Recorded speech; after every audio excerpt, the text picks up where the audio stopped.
ஒரு good directors list போட்டோன்னு வைங்களேன், இவ்வளோ இட்டு கொடுத்துட்டு அதில் என் பேர் இருக்காது. அன்பே சிவம்னு ஒரு படம் போதும் சார். நீங்க அதான் சொல்றேன், நீங்க யாருன்னு சொல்றதுக்கு அன்பே சிவம் வேற சேனல் விஜய். நான் சொல்ல வரது அதான், என்ன பொறுத்தவரை cinema is a huge business. ஒரு லட்சக்கணக்கான பேர் இன்வால்வ் ஆகிற, அவங்க வாழ்க்கையை நிர்ணயிக்கிற ஒரு பிஸ்னஸ் அது. அதில் வந்து அது மிகப்பெரிய சாதனம். அது போக கோடிக்கணக்கான மக்கள் வந்து நம்மளை நம்பி அவங்க காசை கொடுத்து அந்த 3 மணி நேரம் அவங்க வந்து கவலையெல்லாம் மறந்து இருக்க வராங்க. ஸோ அவங்கள நல்லபடியாக சந்தோஷப்படுத்தணுங்கிறது என்னோட பெரிய ஒரு ஆசை. பட் என்னதான் அந்த கமர்ஷியல் மூவின் டேக் இருந்தாலும் 30 வருஷமாக கண்டினியூஸாக பை காட்ஸ் கிரேஸ் அண்ட் மக்கள் ரசிகர்கள், அதாவது அவங்கள வந்து நான் மக்கள் ரசிகர்கள்னு சொல்ல மாட்டேன், தெய்வங்கள்னு சொல்லுவேன். அவங்களோட ஆதரவில் தான் நான் வந்து ஓடிட்டுருக்கேன். ஆனால் வந்து இப்போ கமர்ஷியல் ஓகே இவ்வளோ ஹிட்டானாலும் மனசுக்குள்ள ஒரு சின்ன உதிர்வு, அதுக்கான ஒரு பொசிஷன் இன்னும் எனக்கு கிடைக்கலன்ட்டு. பட் அதை பற்றி கவலையும் படுறதில்லை. நான் என் கடன் பணி செய்து கிடப்பதே தான் என்னோட கொள்கை. உங்கள் பொசிஷன் என்னென்னா சார், இந்த பொங்கலை நீங்கள் தான் காப்பாற்றுனீங்க சினிமா தியேட்டர்களில் மக்களை என்டர்டெயின்மெண்ட்டுக்காக. அதே மாதிரி போன சம்மர் வந்து பொங்கலுக்கு இது, போன சம்மருக்கு வந்து அரண்மனை. Become a hero now.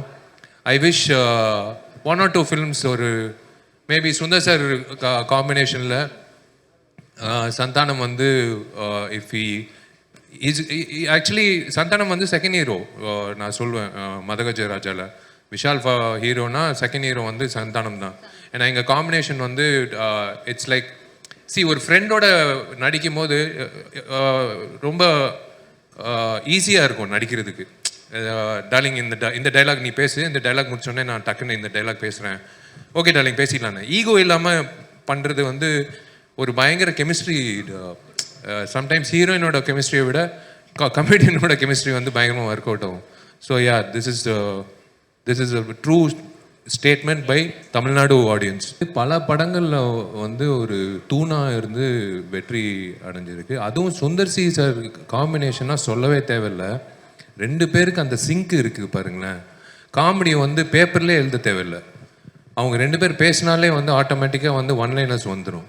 இந்த படத்தில் வந்து சந்தானத்தை பார்க்கும்போது ஃபேமிலி ஆடியன்ஸ்லேருந்து குழந்தைங்க எப்படி சிரிச்சாங்கன்றது கண்ணால் பார்த்தேன். ஒரு 4-5 தியேட்டரில் எல்லோரும் வந்து மிஸ் பண்ணாங்க அந்த விண்டேஜ் சந்தானம். அந்த மாமியார் காமெடி ஆகட்டும், அந்த கிணத்துல விழும்போது ஏண்டா கிணத்துல விழும்போது 2 பொண்ணுங்களோட தான்டா விழுவியா அப்படின்னு கைத்தட்டல் வாங்கும்போது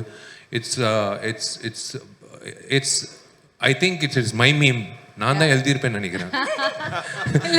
உங்க எமோஷன் மாதிரி நான் தான் எழுதியிருப்பேன்னு நினைக்கிறேன். என்ன நான் தான் அழுதுருப்பேன்னு நினைக்கிறேன். என் போட்டோ போட்டிருக்கலாம். சந்தானம் வந்து ஆமா மாமியார் வந்துட்டாங்க. கண்டிப்பா வந்து உங்களை அடிக்கிறதுக்கு யாருமே இல்லம்மா, கவலைப்படாதீங்க, பாம்பெல்லாம் இல்லை என்கிட்ட.